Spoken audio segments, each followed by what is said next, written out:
Good evening, everybody. Today is March 18th, Monday, post-holiday from St. Patty's Day. I hope everybody had a wonderful St. Patrick's weekend. And with that, Ann. Thank you for joining us this evening. Would you please rise and join us in the pledge?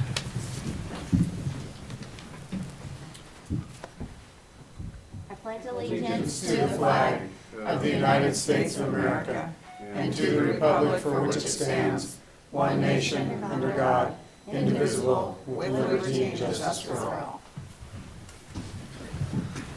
Thank you, Ann. A quick announcement before I get into the consent agenda. Item number 7, which is our downtown survey report, is going to be pulled off the agenda tonight. I'm going to let Gary Reedner explain why. Yeah, we've been working through the numbers and found out as we ran a final check that some of our algorithms were incorrect. So we will go back, do some recalculations and present it to committee next week so that we're sure we've got everything accurate. So we wanted to make sure you get good information, so. When you bring it on the committee, you're going to go ahead and bring it in front of both committees, so every councilor got a chance to see it. We can do that, or we could reset it for April 1st if you like. So I think it'd be good for councilors to get a chance to see Okay. it We can put it on both committees. Okay. I think that'd be good, and it gives them a week to chew through it, and then we can bring it back on the regular agenda on April 1st. Okay, thank you. Okay, with that, I will move right on into the consent agenda. I move approval of the consent agenda as presented. Second. Okay, we have a motion by Art and a second by Gina to approve the consent agenda as it is. I will start the roll with Ann. Aye. Aye. Aye. Aye. Aye. Okay, we'll move on to item number 2. Gary, staff recognition report. You have anything for us? None this tonight, evening? Your Honor. Okay, mayor's appointments. That'd be me, and I do not have any this evening. Item number 4, which is our public comment and mayor's response period, where we let folks come up and tell us what's on their mind, as long as it is not on this evening's agenda and/or in front of planning and zoning or the Board of Adjustments. Please come up and state your name and tell us what's on your mind. We'll give you 3 minutes.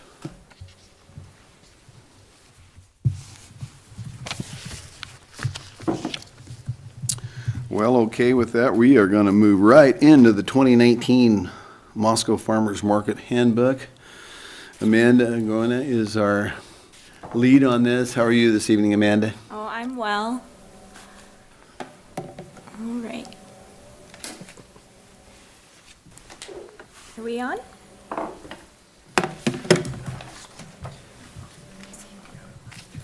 There we go. Get Zach launching at the good. Comes out of the woodwork.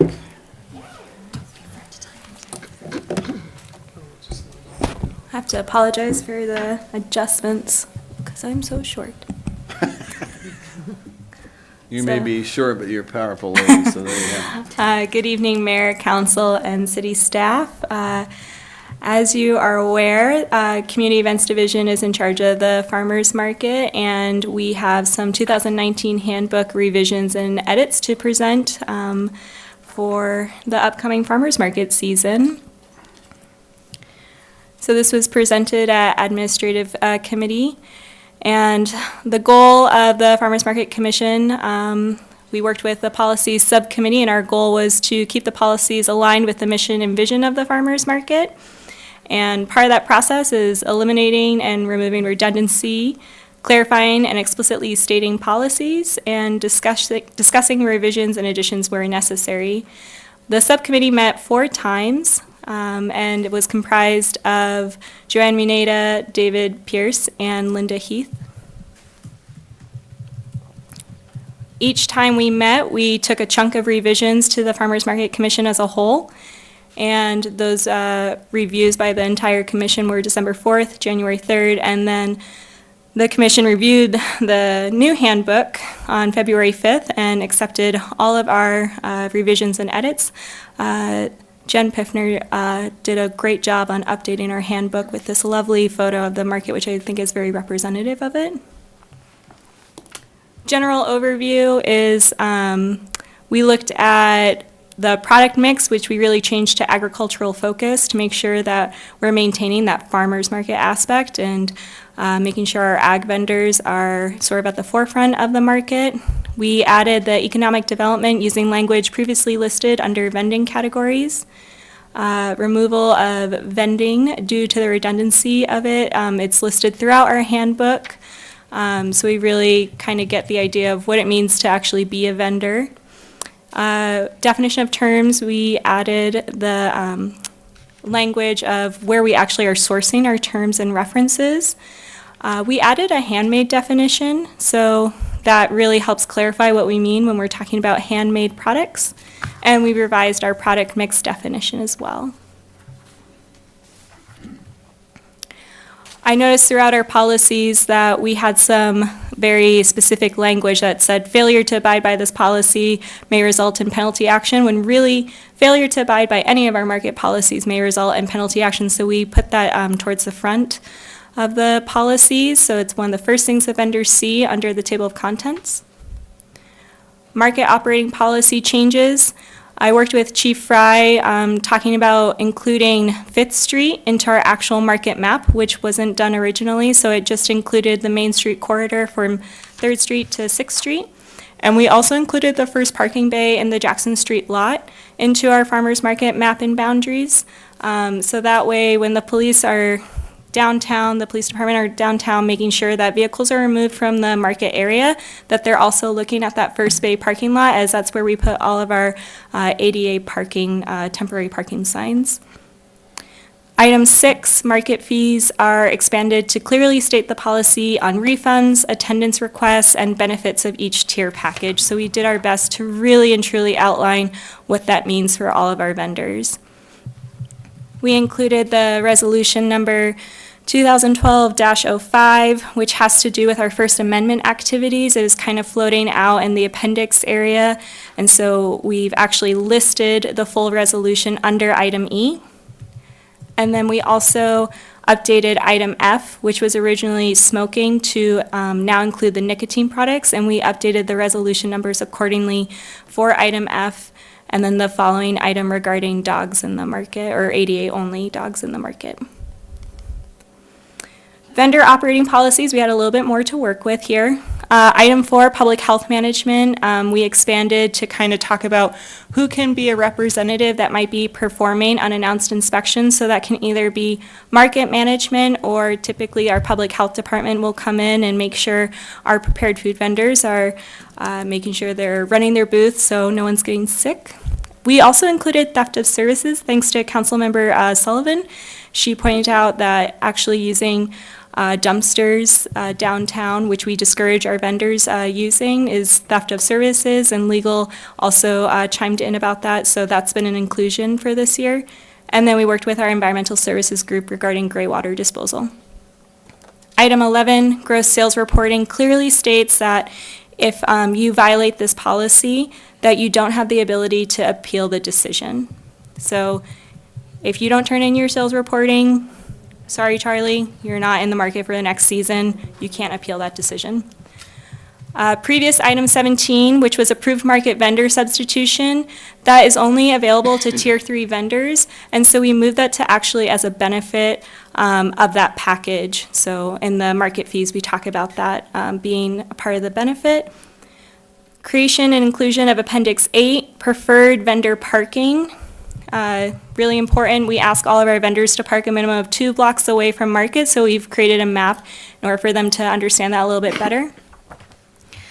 Item 19, takedown, has, we expanded that language a little bit more, so making sure that the vendors are following the preferred takedown method, which means we're keeping streets closed until 1:10 p.m., which we're hoping will give the vendors the incentive to actually collapse all of their items down, move them to the sidewalk prior to getting their vehicle. So right now, we have some issues with vehicle congestion off of Washington turning onto 5th Street, and we want to avoid that as much as possible.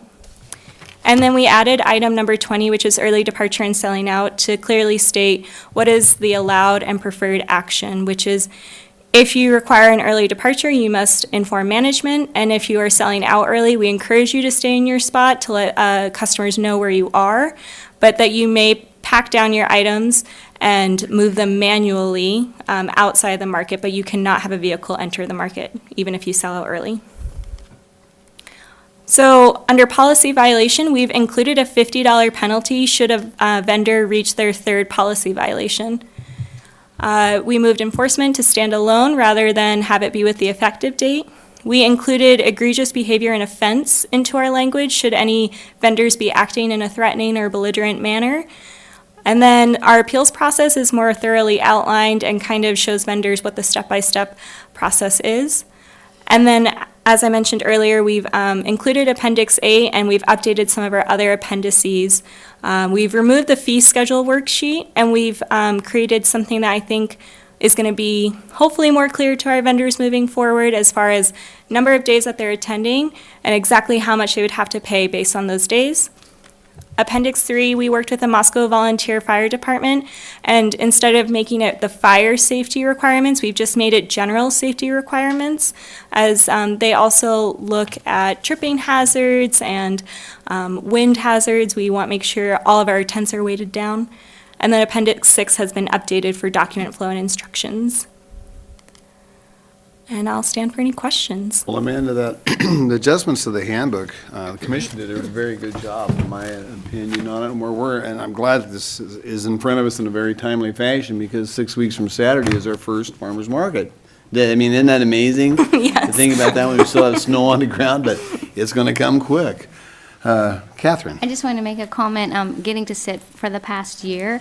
I know that it seems like there was a lot of vendor, boundary things coming up there, but the commission did such a nice job of appreciating vendors and really wanting to clarify how they operate, and so that they felt the freedom of what they could and couldn't do in a better way. And I felt like that's what came across in all the discussions and definitely in the document.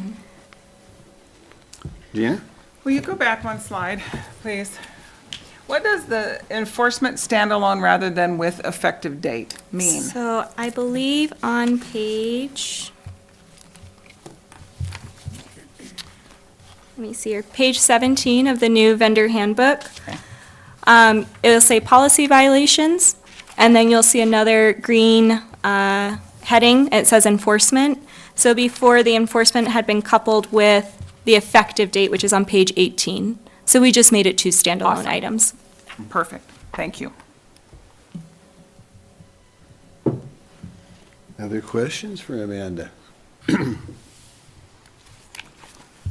Well, I'd move to recommend approval of the 2019 Farmers Market Handbook. Second. Okay, we have a motion by Art and a second by Ann to recommend approval of the 2019 Moscow Farmers Market. If I may, Your Honor? Handbook. Yes. That language is actually committee language. It should be approve the 2019 Farmers Market Handbook. I Sorry about modify that. the motion to reflect Recommend and say approve, okay. Second. Okay, with that minor adjustment, we are here to approve the 2019 Moscow Farmers Market Handbook. I'll start to roll with Catherine. Aye. Aye. Aye. All right. Aye. Aye. Okay, very good. Thank you, Amanda. Very nice job that everyone did on that. Yep. Okay, we will move into item number 6, which is our comprehensive annual financial report. Presentation, Sarah Banks is our lead on this. Good evening, Sarah. Good evening, Mayor, Council, staff. As you are aware, Finance has been working, I'm going to move that, hard since September to reconcile and close the books for fiscal year 2018. Our auditors from Presnell Gage came on board the last week of November, and since then, we've been working diligently with the help of administration and department heads and Presnell Gage to complete the documents for our 2018 comprehensive annual financial report. That's the report, once approved by you, that we send with our application to the GFOA to receive our GFOA award. And we have received that 15 years in a row now, and we're hoping to receive it again. So with that being said, Nick Nicholson from Presnell Gage is here. He's going to come up and report on our audit and the financial standing of the city. So, here he is. Good evening, Nick. Good evening. Okay. Now, do we just hit power on this? Does somebody want to? We got a slide deal here.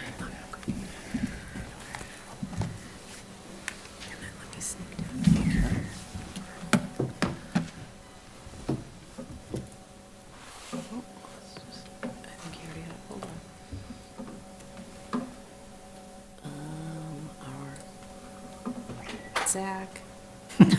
Zach, Oh, wait, out of presentation. here we go. Found it. Thanks, Zach. Thanks, Zach. All right. Oh, by the way, Zach is he is actually our lead guy out here on all this stuff because he's the one that can make all this work for us. Well, thanks, Zach. All right, well, thank you for having me. Like Sarah said, my name is Nick Nicholson. I work for Presnell Gage Accounting, and we just completed the 9/30/2018 annual audit. So we're going to just go ahead and kind of dive in as we can here. So as Sarah said, basically the CAFR is the name of the document. So within the CAFR is several items. Basically, it's an audited set of financial statements with an extensive amount of extra information in order to make it what's called comprehensive annual and for submission for the approval and the award letter. Some of the things that are added beyond just the basic financial statements are statistical sections, some letters expounding on the information within it, and basically just a much more comprehensive report of information to be submitted.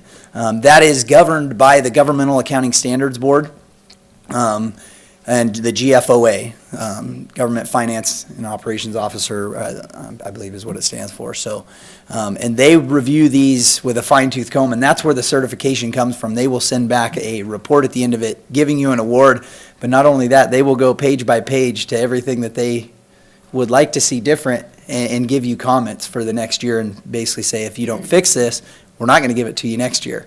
And so it's a pretty detailed review, and so to receive the award is a very good feather in the cap for a financial report. So when it comes to an audit, there's auditor's responsibilities and then there's management's responsibilities. A lot of people think audited financial statements, they think the auditor comes up with it. The reality is the audited financial statement is really your document. All of the financial statements, the basic information, the numbers, the notes, all of that is really your responsibility and primarily your management's responsibility. So at the end of the day, they are giving their okay of what is in the report and are writing a good majority of it. So the documentation, detail, accuracy in the reporting, your internal controls that are in place are your responsibility, and the preparation of the financial statements itself. Ultimately, management takes responsibility for that.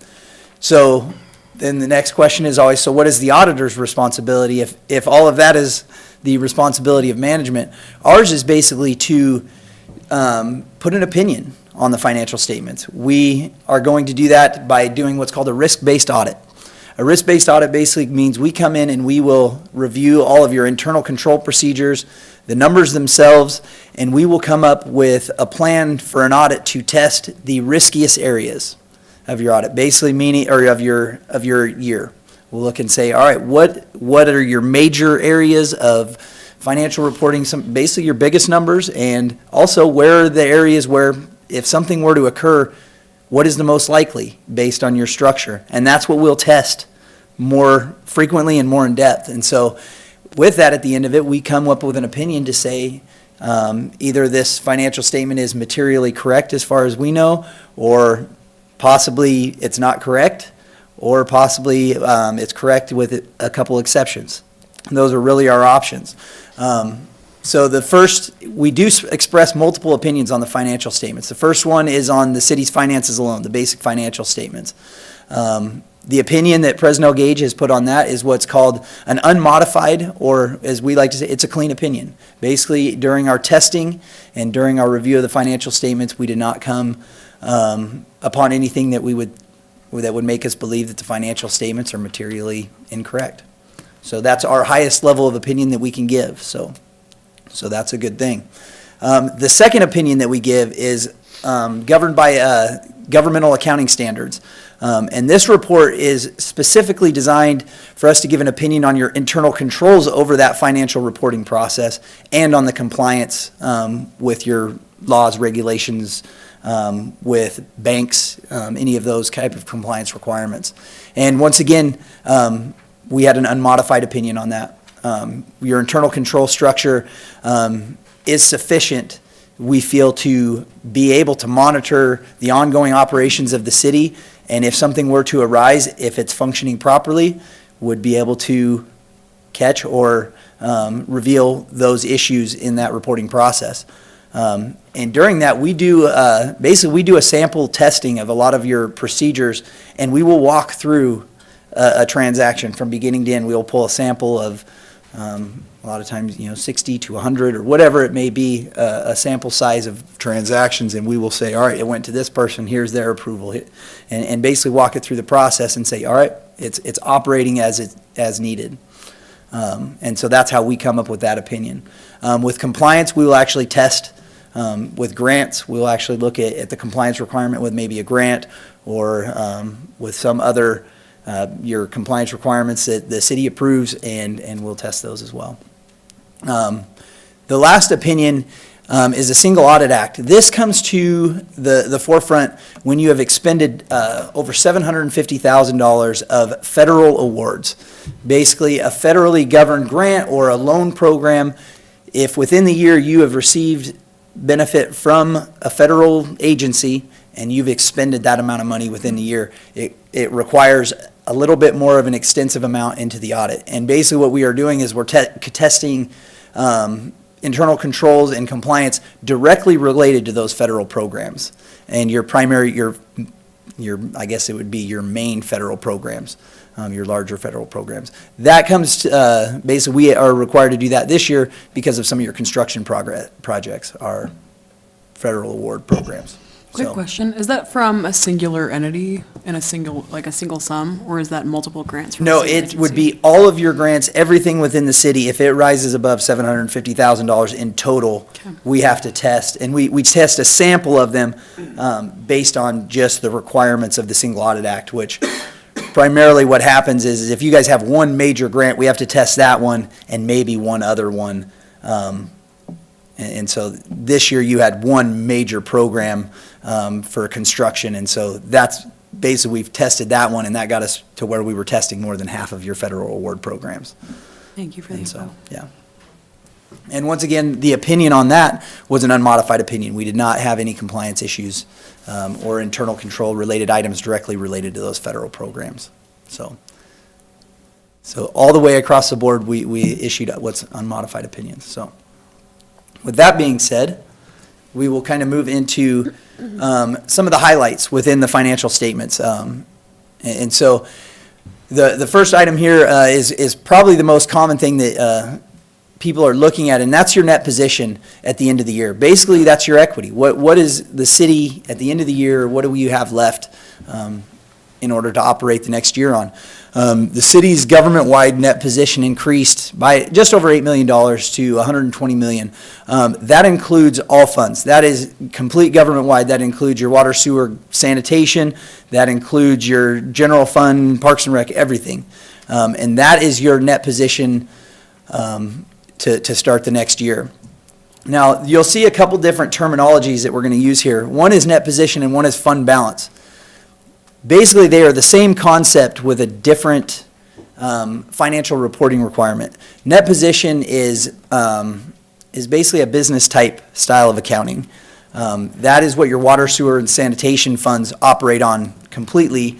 And as part of this report, we report the governmental funds in that vein as well. The difference between that and what you regularly operate on is under that set of financial statements, you capitalize your assets and you depreciate them like a business would. You put your debt on the balance sheet and you remove debt as principal comes down. The other set of financials is what's called fund accounting or a modified accrual. This is more of a budgetary style basis, which is how your general government operates. Your general fund is not really worried about what depreciation is generally. It's more worried about, all right, do we have a project that we need to fund this year, and how much are we going to spend on that project? And so that is kind of the difference. You expense the project as it comes due. You don't capitalize it and depreciate it over its useful life. Same thing for debt is the other common one. If you've got a loan payment, you're going to budget for the $100,000 loan payment. You're not going to say, well, that reduced our principal by $75,000 and the interest is going to go on the income statement. That's not really how you budget. You're going to budget that payment. So those are the difference in terminologies. So with that, the second bullet there, the restricted fund balance, this is on the modified accrual. And this is under the city's governmental. This is general fund, cultures and recreation, street fund. You have a restricted fund balance of almost 2.9 million.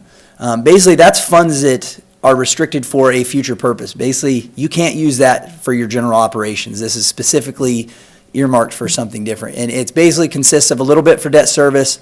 Highway user has some restrictions on the use of their money, and that's about $300,000. But the primary restriction in your governmental funds is just under 2.6 million, and that's the Hamilton funds that are still earmarked for just cultures and recreation. The business type activities, their restricted net position is about 16 million. The majority of that is related to capital projects. That's the amount of money, 15.2 million, that you have set aside for future capital outlay.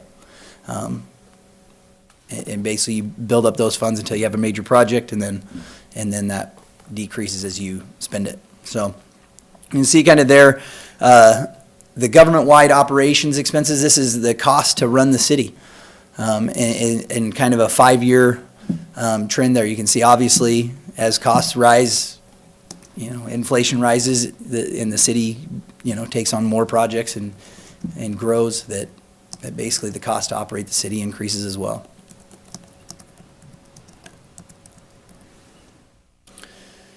We kind of touched on this. Basically, your fund overview is you have major governmental funds, general, street, cultures and rec, capital projects, Hamilton Fund, your non-major funds, and the terminology major versus non-major is specifically just a size. It's a calculation. Basically, you take all of your fund balance, multiply it by 10%. If it's above that, it's a major fund. And that includes revenues, expenses, 10% of either revenues, expenses, assets, or liabilities. If it's 10% of any one of those, it becomes a major fund. And then the other set of funds are your enterprise funds, water, sewer, garbage. Now, the general fund is probably the main focus of a lot of financial reports, because that's basically your operational fund. Anything that doesn't fall into these special buckets falls into the general fund. And basically, it's your chief operating fund. That's what you have to operate the general operations of the city. Then there are special revenue funds. These are basically governed directly by what the source is and what their requirements are. So streets, there's a special revenue fund. You collect money directly related to spending for streets, and so it has its own fund that needs to be captured separately from your general operations. Cultures and Rec, same way, Hamilton Trust, 1912, the Transit Center, and the Parks Field there. Here's kind of just a trend of the fund balance of your major operational funds, your general fund, your street, and cultures and rec. You can see those generally tend to rise, maybe, but it depends on the project. You can see back in 2014, cultures and rec was much lower, and basically this coincides directly with there was a big decrease in the cultures and rec at that point for the school fields that were built that year. So your fund balance was probably at an all-time low at that point for cultures and rec, because you built the baseball fields that year.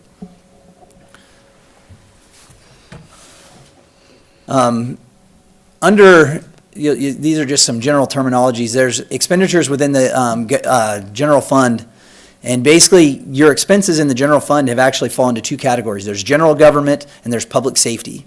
Those are the two areas. And so under general government, these are all the areas which general government, what qualifies. So your legislative, your executive, finance, all of these things you can see there. Then public safety obviously is your police, your dispatch services, your fire, public health, engineering, parking services, those type of things fall under public safety. And so you'll see, I believe it's on page 43, when it'll list basically your activities by function, and it'll list those two as far as how much you spent in each of those. In the general fund, here's kind of another trend item of how your government is spending money in the general fund and how you're basically funding it. So the revenue there, you can see this year, obviously in the general fund, you're not looking to make $1 billion in the general fund. You're looking to budget in order to operate the general government.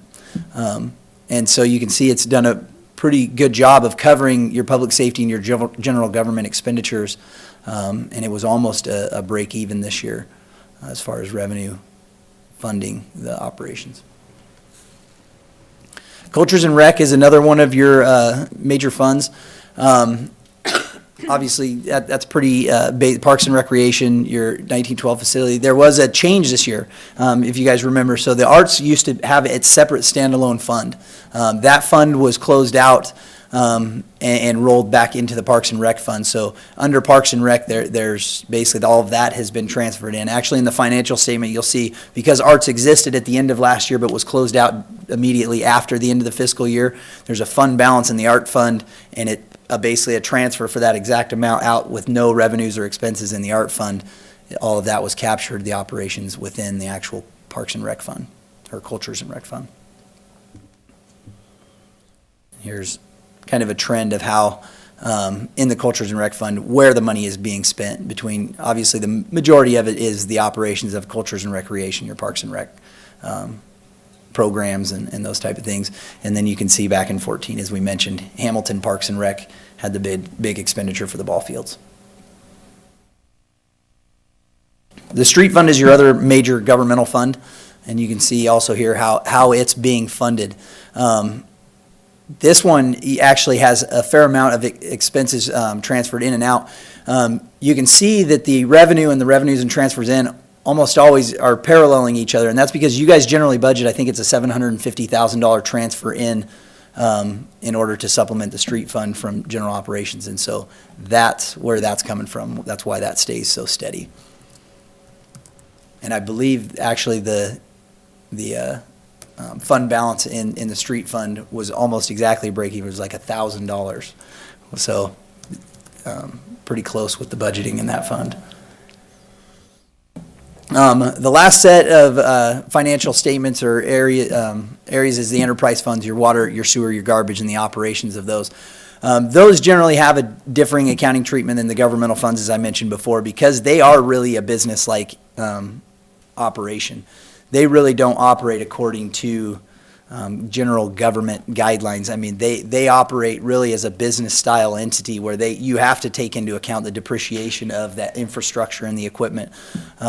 And so that's really how they operate, and that's how governmental accounting standards require you to report them almost exclusively. You can see here kind of a trend of the revenue trend of the water fund. It's regular expenses and then it's capital expenses. You can see this year that obviously the water fund had a pretty large project here in the last couple of years, and so it has been increasing that expense. So if you look at this, it actually appears, as though the city, spent down its coffers. Well, it did in a budgetary style basis, but if you go to actually this and you look at the net position of the water fund, you see that it rises. Why is that? Well, it's because all of those capital expenditures are not expensed, they're capitalized. So those went onto your assets. Your assets increased for the amount of infrastructure that you put into service. And so that's why your net position increased. If we were in a governmental style, your fund balance probably would have decreased by a few $1 million. So, the operation of the sewer fund. The sewer fund has had a couple smaller projects, but not near the level of the water fund in recent years. And you can see expenses and revenue have stayed pretty steady over a 5-year window. And the same thing, the sewer fund has actually been accumulating capital projects funds over the last several years, planning for future capital outlay. So you can see the net position has increased primarily in that capital projects restricted area. And in sanitation, kind of a similar vein, haven't had any major purchase. Basically, you don't have infrastructure, you hire that out, so you have contractor. And so that falls under regular expenses rather than a capital project.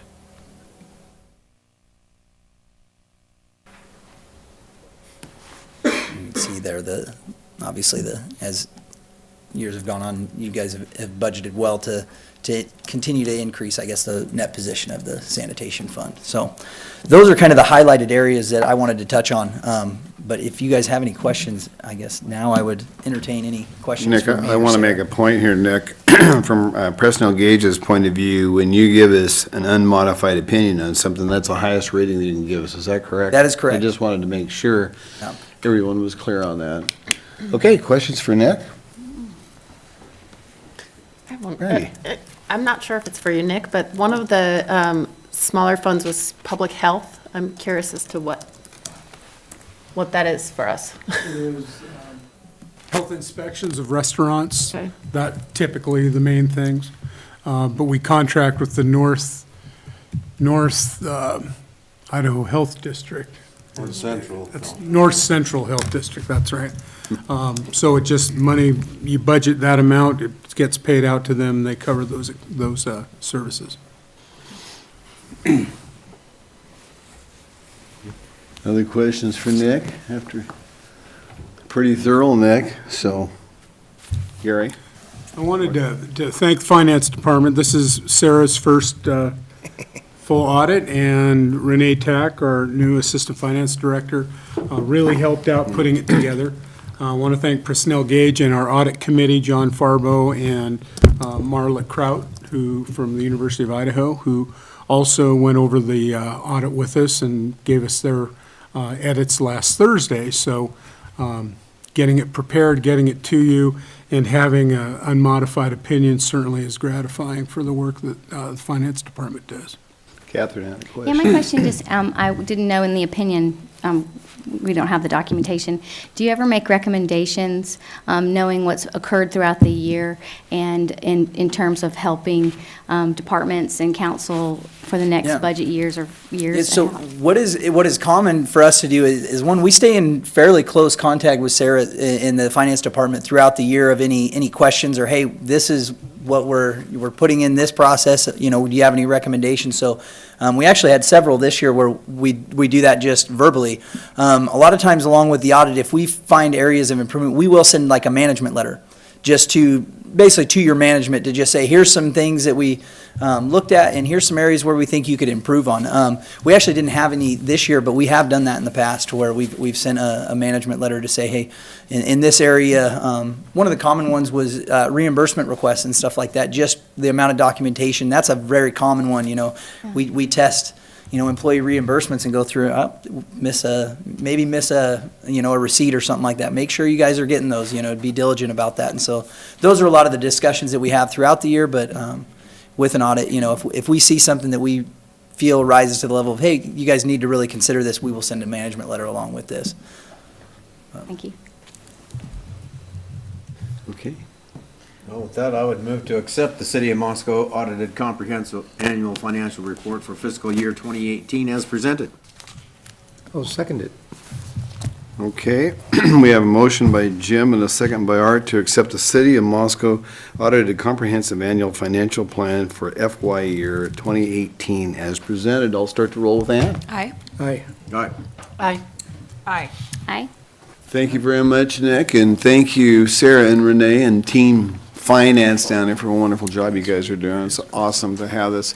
Boy, it's a lot nicer to see that than, oh, by the way, here's some check marks that you guys need to do, so makes it pretty nice for us. Thank you again. Well, I Thank you, appreciate Nick. it, and obviously, we appreciate working with the city, and I always like to give my kudos at the end of it to Sarah and Gary and the whole staff that we work with, and Renee, they do a great job of getting us information when we need it, and so we're always appreciative of working with you guys, so Okay. have a good evening. Thank you, Dick. Thanks, Nick. Okay, with that, we are going to move to item number 8, the Citizen Survey Report. Jen Piffner. Good evening, Jen. Good evening, Mayor and Council. I'm here to actually introduce Frederick, who is an MPA intern from the University of Idaho. I had the pleasure of watching and trying to assist Frederick in putting together the citizen survey after I've put together a couple myself. So this is one of the projects that are perfect for our interns. As they come in, they get to spend a lot of time looking at city services, what we do, the methodology we use for surveys we use time and again. And it's just kind of a nice one to spend a little bit of time in and really learn how we do some things and how we present information as well. With that, I'll pass out the hard copies of the surveys and let Frederick get underway, give some highlights. One of the biggest things you'll probably remember, Frederick may hit on this as well, but our citizen survey used to include our commission survey as well, and we did that biennially. With our interns coming on board, we have split that out into a commission survey in the odd years and the citizen survey in the even years. So you're just seeing the citizen survey tonight. That provides for double the projects, and it provides for about half the survey, well, about 2/3 of the survey for our citizens who are filling that document out. With that, I will let Frederick do his thing, and happy to answer any questions on past surveys or methodology, and of course, Frederick will know those answers as well. So, thank you. Welcome, Frederick. Thank you, and thank you, City Mayor and City Council, for allowing me this opportunity to come here and present to you all today. So, as an intern, I was assigned this project, and over the past couple of months, I've been working closely with Jen to finalize this report. It's my first report ever, so it's very interesting. I'm really excited to present this information. So, let's see. So, this is the ninth biannual citizen survey, which was conducted between the months of December and January of 2018-2019. So the survey was conducted, it was directly mailed to the citizens. It was a total of 1,200 households that were randomly selected to take a part of this survey. Let me see. And so, yeah, the survey methodology includes a 5-point Likert scale converted into a 100 points scale system, which I'll be talking a little bit more as we discuss some of the results.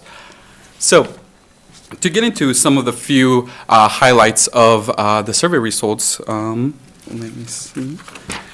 Moscow as a place to raise children, live, and retire. For this 2018 survey period, the city of Moscow received an 86% as a place to raise children, which was our highest score to date, which was pretty interesting and really nice to hear.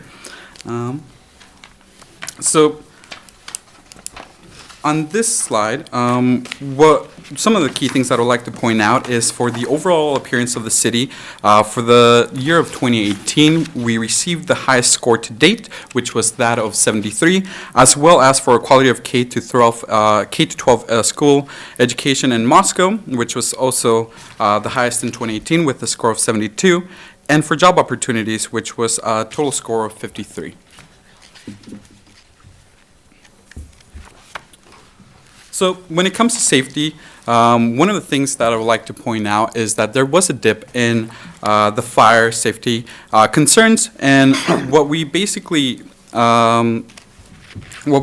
came down to is that during the time that the survey was conducted, there were a lot of fires being reported on the TV. If you remember, on the national news and local news, there were a lot of fires concerning those of California, which may had an effect on the perception of fire safety in the area. And so I would like to point that out in this survey. As we continue with these surveys, we will closely monitor this particular instance to see if it was just a one-time thing or if there's actually a trend coming on. With this, I would like to have a point of clarification. So what you're actually seeing here is the lower the number, the more concern there is for this issue. Now, Jen and we have been discussing about a couple of different ways to present this data. I know that there's a lot of data right now, which is kind of hard to see, but some of the biggest problems that we continue to see is that between drug and alcohol abuse, as well as with domestic violence. Noted that with this, there was not a statistically significant percentage of people that voted for this issue, so we like to point that out. So when it comes to population, business and retail, and job growth, these are the perception of citizens who believe that it is too slow. So when it comes to population growth, 13% of those respondents believe that population growth is going too slow. As for business and retail growth, 61% of the population believe it was too slow. Same goes for 73% for job growth. And job growth consistently remained the same as those results that we had in 2016. For quality and value of services, there are key things that I would like to point out. When it comes to city parks, it actually jumped to 82, which was the highest score to date. And then I'll just also point out emergency medical services / ambulances, fire services, garbage collection, handicapped accessibility in public spaces, library services, park maintenance, and police services, which are all above 80% in our value of services. I would like to point out that the fire services have remained steadily the same for this year, even though we see that dip in the previous slide. So meaning that there's probably something that that triggered that. When it comes to interaction with city government, we do see the access to city council agendas and hearing notices on the website that actually increased. So that was something interesting that I would like to point out on this slide. And when it comes to direction of the city, when the respondents were asked, I am pleased with the overall direction of the city is taking 63. It did get a 63%, which is in line with previous scores received when you take the average of that. Now, when obtaining information, one of the trends that we are currently seeing is that citizens are recurring more towards not social media, but like online platforms to reach their information. One of the things that we did see is that although local newspapers are one of the biggest source of information for the city, we did see a dip in this year's surveys for obtaining information through our newspapers. Now, this was one of the new things that was asked in this survey of 2018, which was support for nicotine-free parks in Moscow. I would like to point out that there was a 57% favorability towards banning the use of tobacco products in our parks in Moscow, and you usually have a hard time to see that huge of a percentage when it comes to something like this. And when it comes to very poor and poor, you had a net of 15%. So that is also very interesting to point out. When it comes to safety concerns, one of the biggest concerns was medical response times, which noted is at 41%. So now going on to the demographics.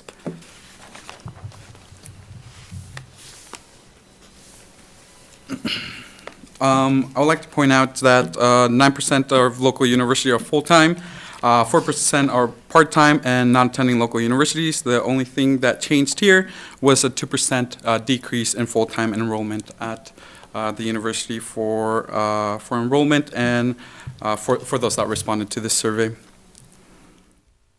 There is an increase of almost, if I am correct, of 7% in motorized vehicle use, and there was a 2% decrease in bike use, as well as a percent decrease in walking as a means of transportation.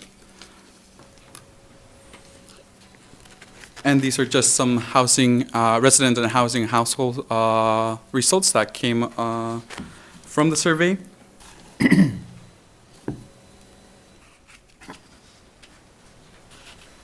And education and income.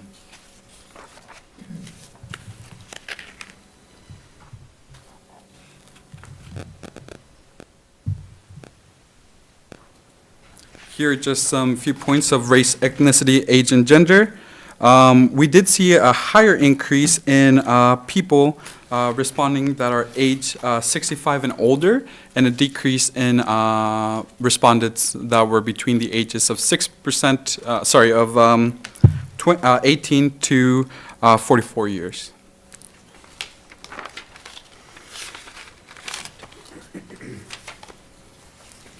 So when it came to comments, one of the biggest comments that we had was that dealing with access to affordable housing. The second one was too much growth and demands placed on the city, and jobs and employment.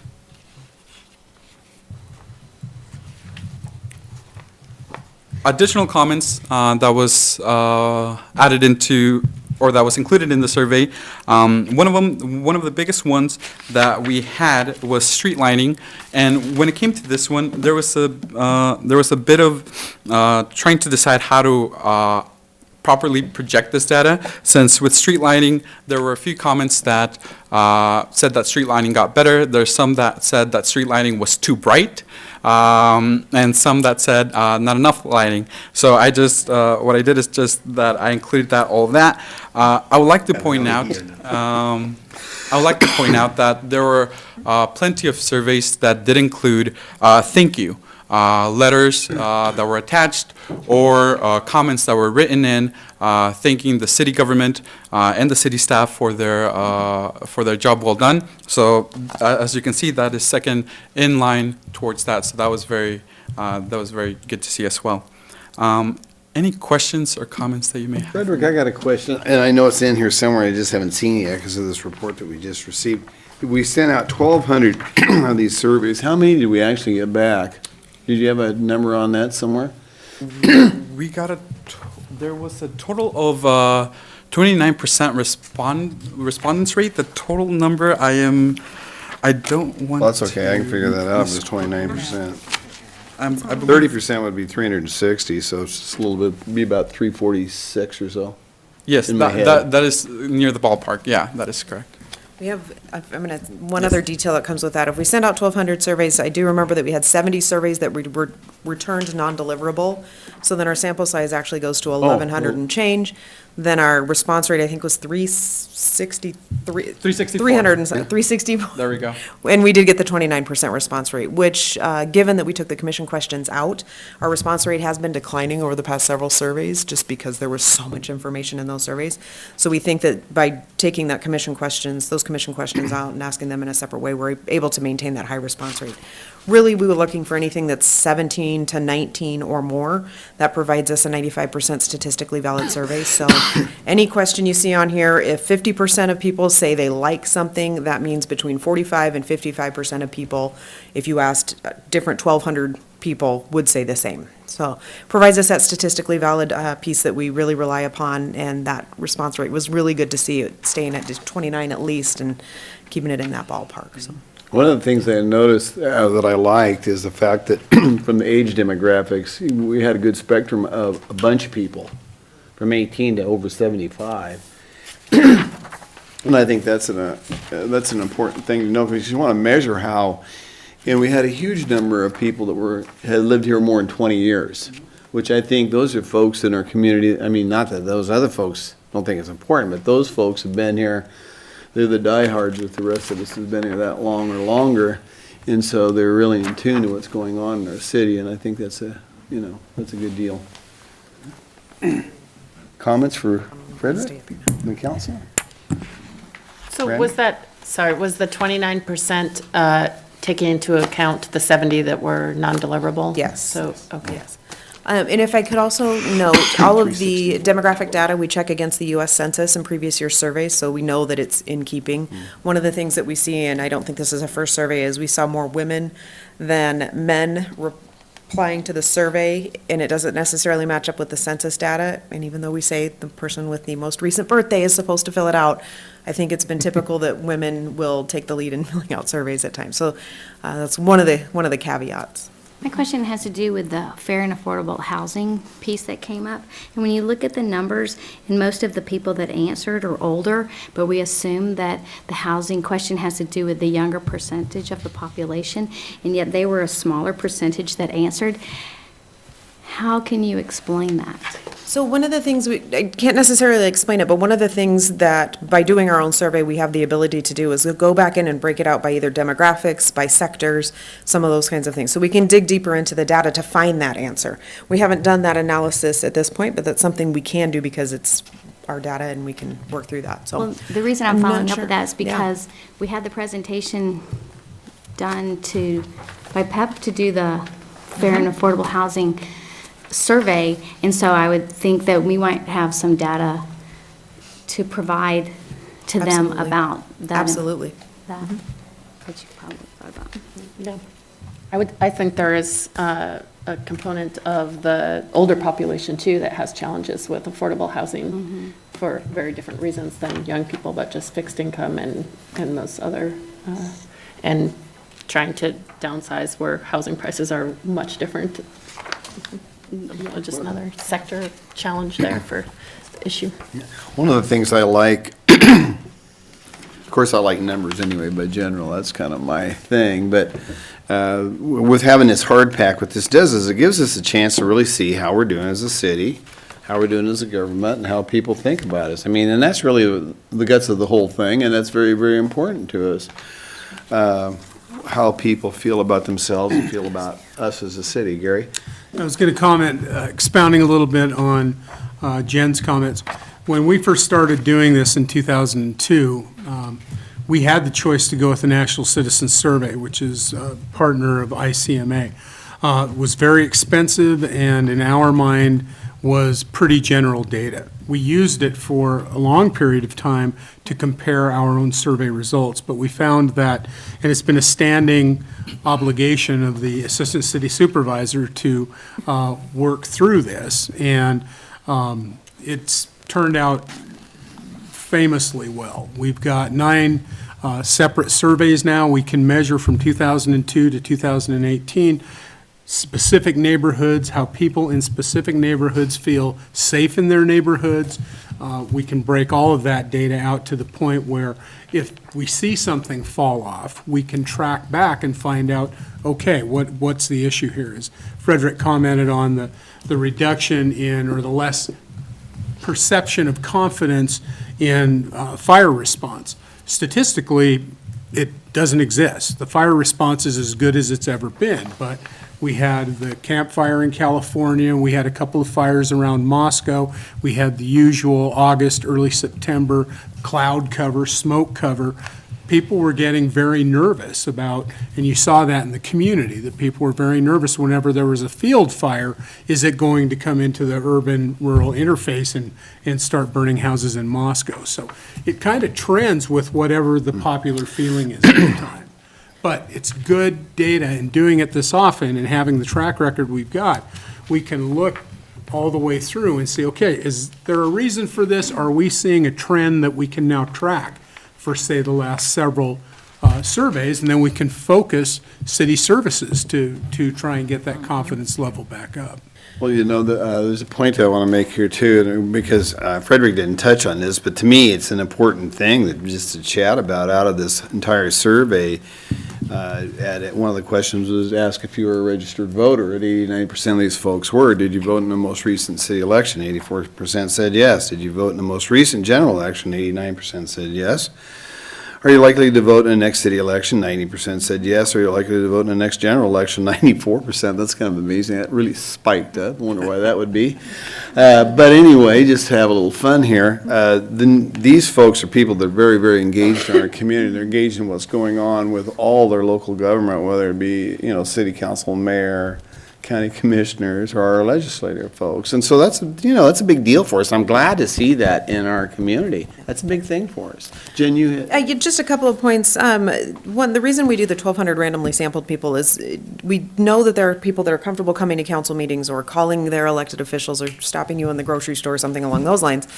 These reach the people that don't generally come to a council meeting, may not interact with our elected officials, may not have an opportunity to call city staff. So it really kind of provides that foundation of perceptions in our community. Like Gary had mentioned with the fire, people not feeling safe from fires, and we've got 2 home fires within weeks of each other, it makes a lot of sense there. But seeing that citizens' perceptions of fire service are unchanged, that's really, I think, a or a feather in the cap of the fire department in that they're maintaining that. It may feel a little bit more nerve-wracking when somebody in the neighborhood's had a problem, but they're still feeling good about the service that they're getting, which is nice to see that. Gary also mentioned trends. Snow issues is a trend that we've seen in surveys time and again. And we've actually seen that trend that those good feelings towards snow removal go up in past years, especially as we can point out we've gotten different equipment, we've changed processes, those types of things, to really see the benefits from our citizens and to see that they're seeing that as well. Jen, I got to share with you a point. I want to talk about snow removal because over the last few weeks I have had dozens of compliments about what the city crew did in the February and first part of March, and they did an excellent job. And boy, because we had a horrendous February, as everybody knows, and so they were right on top of it. But I just wanted to share that. So go. I interrupted you. No, I just wanted to point out 2 other things. Again, Frederick also mentioned, you saw that one slide with the bar graph. We have a tremendous amount of data and wrapping our heads around how to report that so it's meaningful to you. In a 20-minute presentation into the citizens, we're still working through the details of that. It was easy when you only had 4 years. It fit on a slide very nicely. It's getting a little harder to do that now. One of the things that Frederick did touch on was the quality of Moscow-provided services, and there was a large table there. One of them was the amount of public parking. That has seen a little bit of a dip. It's got its lowest score at 47. That's on page 12 of your report, so I wanted to point that out as something that stands out.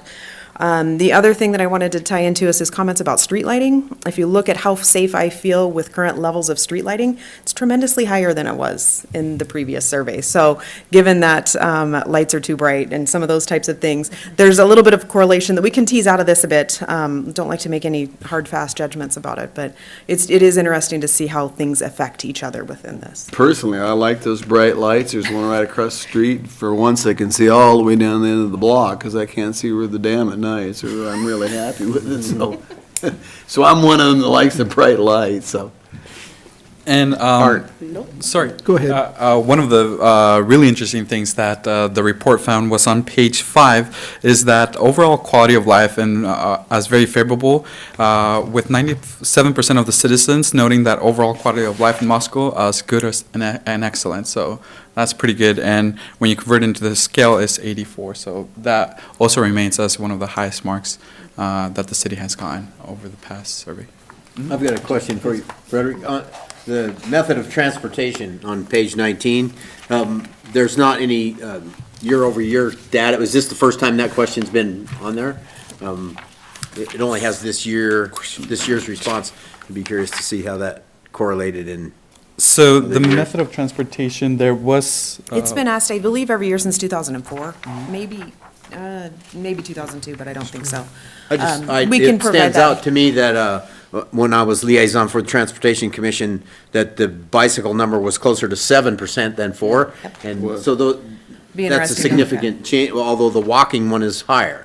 So And we can go back, we were trying to find different ways to present the data that wasn't the massive tables time and again, but we can go back and put in that historical data to see how that may be moving. average that To kind of Jim's maybe. point, the previous one was 7% biking, 3% walking is what it was. I remember that So, stat. yeah, these are significantly different than that. So you got a 9 and a 4, which is, I guess it depends on the age bracket of people answering the survey too. Sure. What they would do, but. Definitely. Yeah, Jim, I was thinking about that too, as far as the age, with it being a significant, it sounded like, difference in the average age of the age in that older bracket was significantly more, and you said that vehicle use went up by 2 points and the others went down some. And I wonder if there's any way to determine the correlation between the ages of the respondents. I mean, that makes sense, but may not reflect an actual overall shift. It's just kind of the luck of the draw of who responded this year, but. Well, and we can provide the comparison of the actual age data for previous years as well. So I believe the responses we got were in line with what we've seen in the past when it comes to age. Again, just as women may be more likely to fill out a survey, somebody who's older may also be likely, and those are just conjectures we've seen in the past and have thought about, so. Yeah. Art had a question. Yeah. Kind of a question, kind of a comment. Relative to the survey on voting in elections and the percentage of the overall population that votes in an election, clearly the people filling out this survey are the people who vote, which begs the question, are the people who don't vote and don't fill out surveys feeling differently about any of these questions, and we don't know? And so that's a fairly substantial percentage of the population. If 90% of these people are voting, but in the general election, you're only getting, what, 50%, 40%, something like that? There's a big shift in here. And so these are the involved people, and it would be, I have no idea how you do it, but the uninvolved people might have a different perspective. So they've randomly sampled both involved and uninvolved. Well, very good. Well, we've got some stuff to chew on, Catherine. Mine's, the question's on the demographics. It has to do with the part-time workers and the decrease in that over time related to the age group, and then the demographic information on page 10 about growth, because there's a lot of people that don't work, and then there's this part-time. Is there a way to connect or understand what that means? What part-time work, and why do they see things as too slow when it showed that 35% are not employed? Do they want to be employed? I mean, is it possible to? Not necessarily the why. We can discern what, we can pull out the people who said they work part-time, and we can determine what their answers were, but not necessarily why they answered the way they did. One of the other things that we've looked at in the past is, and one of the things that correlates a lot through this document, is job growth versus unemployment rates versus attendance at universities. Those all tie together a little bit. We can't do a direct, it's not 10% here or there, but being able to tie those together, but then being able to break them out by those groups. Again, we can look at what they said and try to balance and try to tease out what we can there. I'd like to follow up on that just one little bit. When you asked the question, you've got the 35% not employed. Does that take into account retirees? Yes. Or they're not employed? So that would seem to skew that number a little bit. If you could take the retired people out of it and get a better handle on who's actually employed or not, it would be more beneficial. And student population as well could be teased out of that. I mean, just even adding retired as another option. Unemployed, Oh, that's a retired, neat idea. part-time, full-time. I got one question. Because of that 70-year-old group, that was the population that answered, right? That's that. Yeah. Jen, I had a question on, we talked about nicotine-free parks. It was one of the questions that came up, and to me, in the last 4 or 5 months, all of a sudden, this vaping thing has became a big deal. And so this nicotine thing, that has anything to do with vaping, or is that another issue? Because that's going to be something that could change. So much like we did with the Moscow Farmers Market, we did a nicotine-free resolution, and that included vaping. I think the difficult part with vaping is that you don't know if it has nicotine in it or not. It's hard to discern. It's the same equipment used in similar ways. It just depends on what additives I think you put into it. I will say with the market resolution to go nicotine-free, we haven't had any issues. So it wasn't surprising to see this response for the parks that was asked. So this, I think, was designed, or the timing was perfect for the parks, or not facilities, parks master plan project that's going on right now. So they were happy to get this information and some other information back this week to be able to function into that, or funnel into that plan. Gary? Whenever you read a citizen survey or survey of any type, there's always a tendency to want to dig deeper and deeper and deeper and find out why people answered. The Likert scale does not lend itself to that sort of speculation. It calls for a conclusion. So the question has to be couched in terms of leading one to a conclusion, yes, no, the five. Well, it's kind of step like a scale. macro approach, not a Exactly. micro approach. You can micro anything to death and kind of change how you think about things. Well, and but so- we make a conscious decision as we've honed this thing for the last 9 surveys. The questions that are our benchmark questions stay almost exactly the same because we want to be able to track services. But one of the reasons that we split out the commission surveys is because we were seeing a lower response rate. People were getting this big, thick sheaf of papers Right. and saying, I am not answering that thing. And so we were getting less of a response rate. We split it out, we're seeing our response rates come back up, but it's very easy to make it very heavy in the responses that people have to give, in which case, again, it ends up in the garbage can.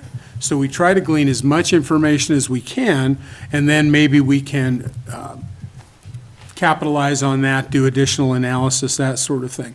The jobs thing, I think, is a great question. Are people not working because they don't want to work, because they're a full-time student, those sorts of things? We're seeing an increase in low and moderate income, which is going to have some impact on our grants program. So in a time when unemployment's at an all-time low. So it seems like we're moving in opposite directions, and part of it is we're a university town. However, breaking that down into what are people's employment choices would make that question so long as to probably be unanswered. Brandy? So,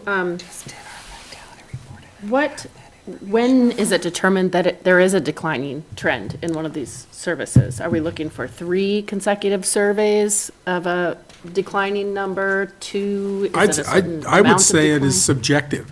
It depends on what it is.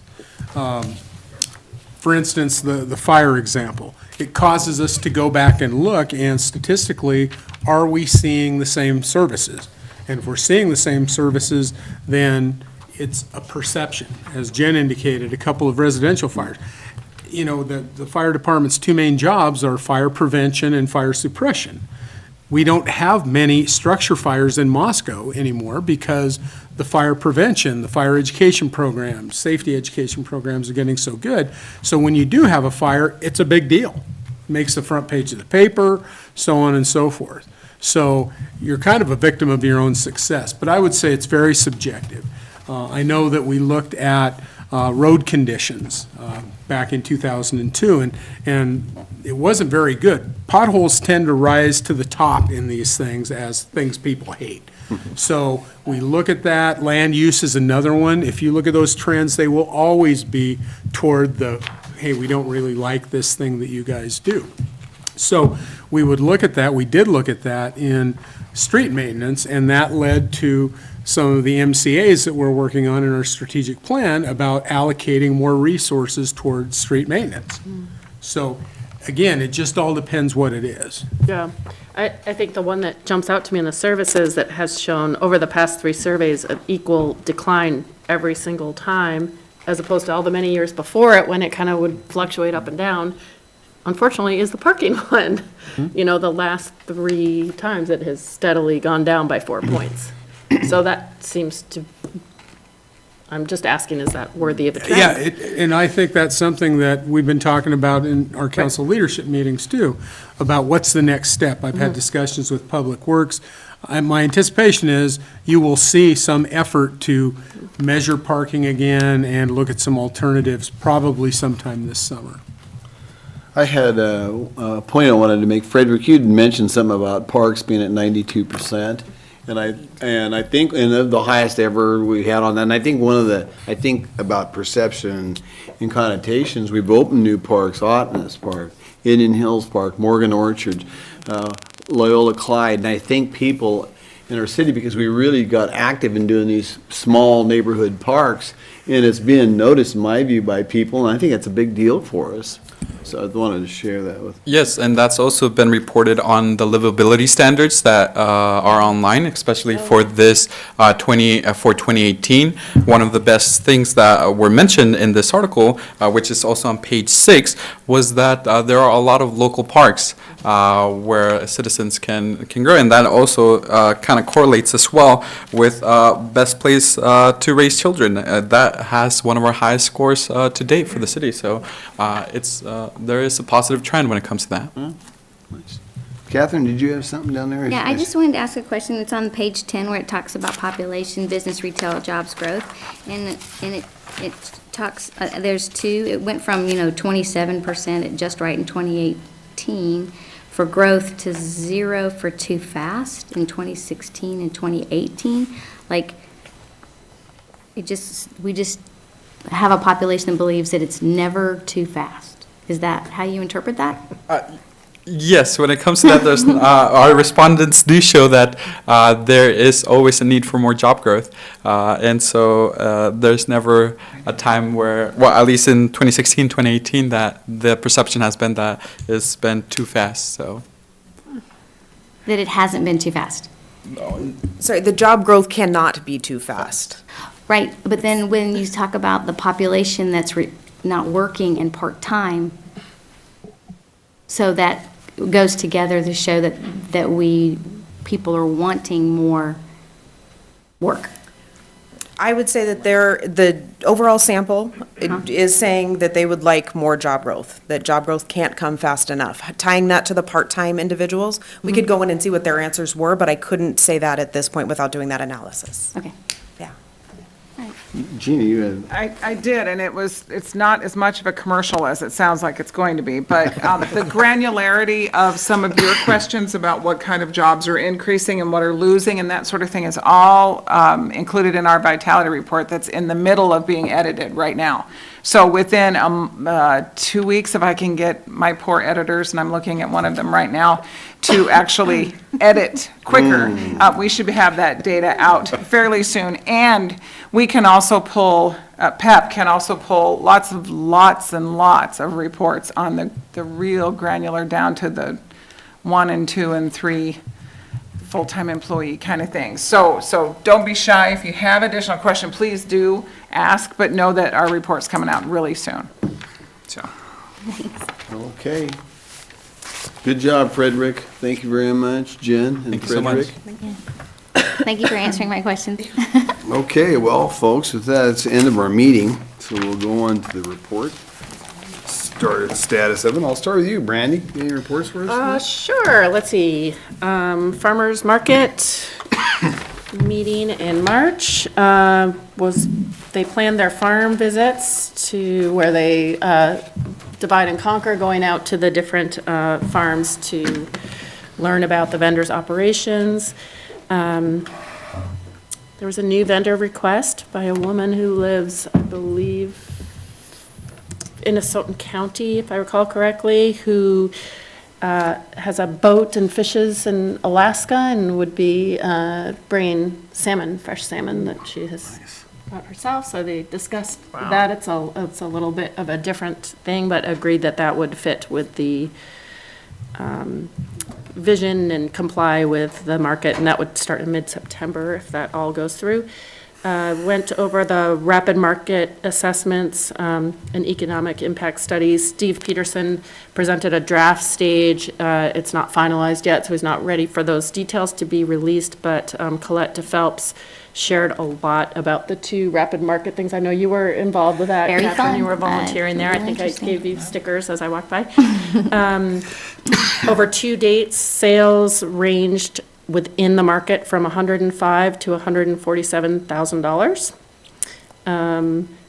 Downtown outside of the market, but still within the downtown, was another $65,000 to $87,000. Sales outside the market, but within the city of Moscow, were $82,000 to $109,000. That range is just over the 2 different survey periods. And the customer counts over 3 dates ranged from 10,000 to 12,000 people each market. And what I thought was real interesting is 42 to 46% of the shoppers live in Moscow, 48 to 54% attending the market said they were from outside of Latah County. So that was a great. pretty We're big gonna number. move to town. Yeah. That was yeah. amazing. Yeah, it's big for a town. Right. And they have, the farmer's market has their Love Your Farmer, Love Your Food event coming up the 20th, this Wednesday, from 6 to 8 here at City Hall. I believe it's rescheduled because it was snowed out the last time. So we should be good this week. And then report on the URA. Let's see, the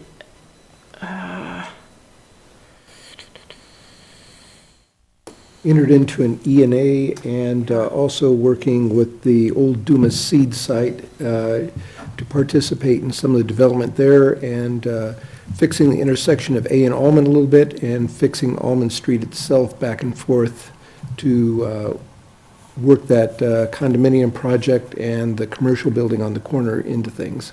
And that will include participation with a pedestrian pathway that will connect to Otness Park. I'm looking at Victoria over here.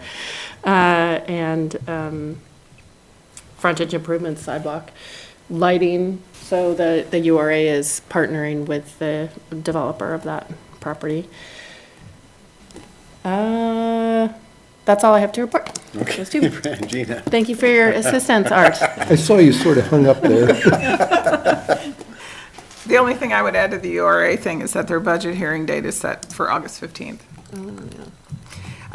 Okay, so the Tree Commission, working on their 2019 goals, and it was kind of cool to see their past goals to where they are now. It's almost like we did the back of the envelope about 5 years ago, and now they're actually, putting them in a matrix and the whole thing. So it was fun to see that evolution. They're working on Arbor Day, which is April 26th, and they're choosing a tree and I believe I heard ginkgo 5 or 6 times, so that's a good chance it'll be a ginkgo.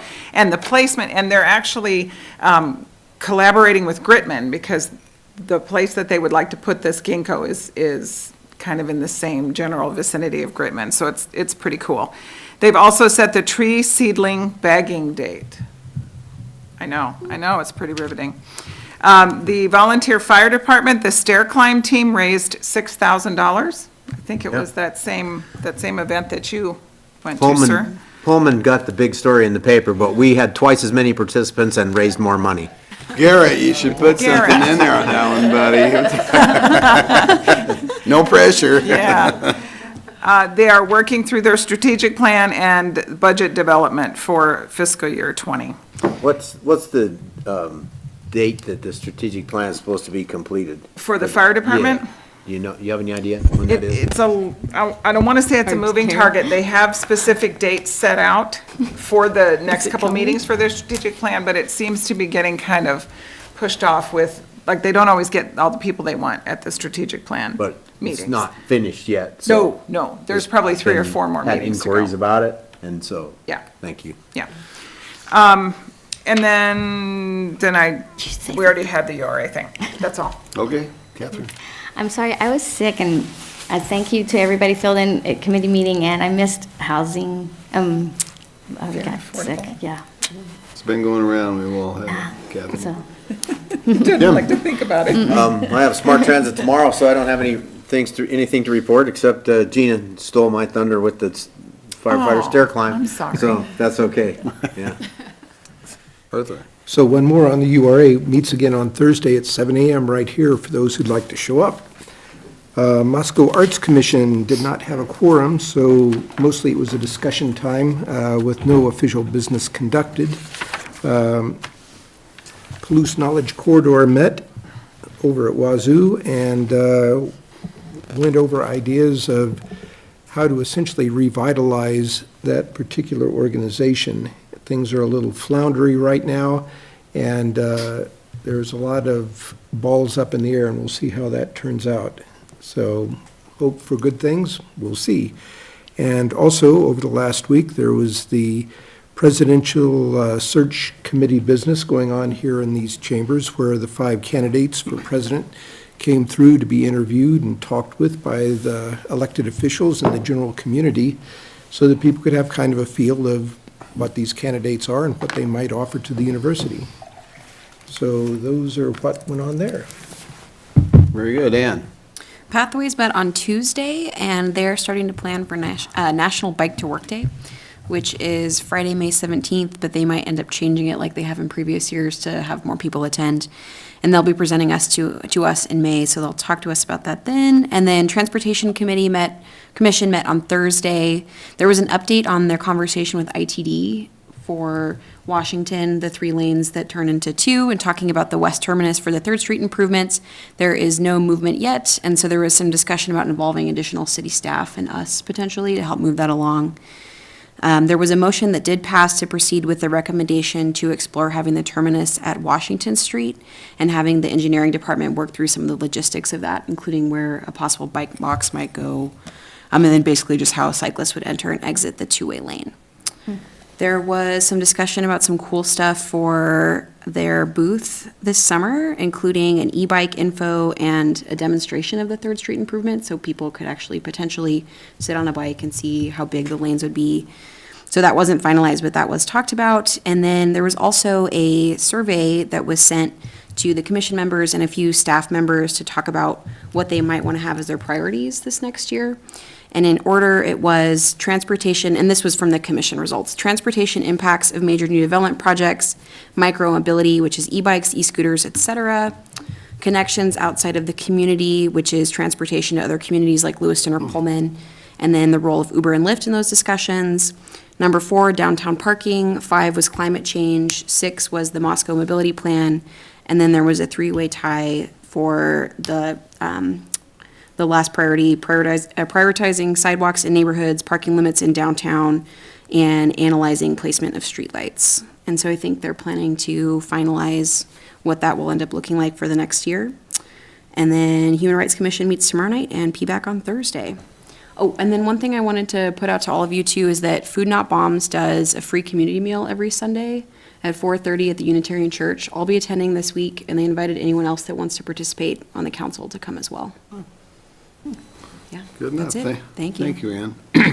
As Art had mentioned when he was talking about March 4th through the 8th, we had all 5 presidential candidates Monday through Friday in here, which was really very nice for the community to be able to get a chance to ask questions of all the different candidates. And it's my understanding, early April sometime, we will have the decision will be made who our next president of the university is. So, and each one of the candidates, I can tell you, sure got the message about we need to make sure you're going to stay here for a while, type of a thing, as well as collaboration, work together, no lone wolves out there, that type of thing. So it was a good conversation to have. So we're all having high hopes about that. Coffee with the legislators, we had March the 9th, which all 3 of them were at that meeting, which was good. To tie in with the coffee with the legislators were going on, and they've been pretty doggone busy. It always happens that the last few weeks of March is when they really start hammering stuff out and just going at ultra speed. Association Idaho City Conference calls I had on both March the 8th and the 15th, and just to kind of give you a heads up on some of the bills that are making it, some of that passed, some that didn't pass. Online sales tax looks like it's going to be, and I think that's a good thing. Chunk of money for the state that they're losing in sales tax on online. And even more important to me than that is the fact that brick and mortar stores get hurt because they got to charge a tax. And so it's all fair to regular retailers and entrepreneurs. Urban renewal update, it looks like that's going to fail after a number of letters wrote from various cities, including our city, and a lot of work done on that. They'll be, if there comes to a vote, it'll be Wednesday, but it looks to me like it'll be killed. That's what they said on Friday. I'll have another one of these conference calls this Friday. The annexation update, which really didn't affect us, that did not pass the House. It passed the House, but it moved to the Senate, but it looked like it's going to be killed. And the Greene County Planning and Zoning optional update, that got killed on the floor as well. Liquor license reform update that Senator Rice had put forward, it looks like it's going to be dead this year as well because there was just too many little things. It was actually looked like a pretty doggone good plan and bill to me, but it looks like that's going to die. So, but I think probably we'll see that back next year. And so Which bill is that? the liquor reform that Senator Rice presented when we were down at AIC. And I thought it had a lot of good merits and you know, it's gonna happen someday, but every single year we talk about it, and so, and it would be a good move. It'd be a good move for us to get good restaurants that could get a liquor license that would come to our fine city and know we could, I mean, that's just extra business for us that we could snag, so it'll come. With that, that's all I have. Gary, do you have anything for us? Just want to remind the council that 7 o'clock on AM on the 9th of April is the quarterly regional breakfast meeting at Banyas on the Ridge. The topic is grain to glass, which is a discussion of how to take agriculture and add value to it, to beer and bread, that sort of thing. So it's, Wazoo's down there. yeah, it's from field to table, if you will. I know there's a more stylish way to say that, but, and we are looking tentatively at having our strategic planning update as a workshop the evening of the 9th. Unfortunately, the mayor will be out of town, so I don't know if we will be rescheduling that, but we'll talk about that a little bit.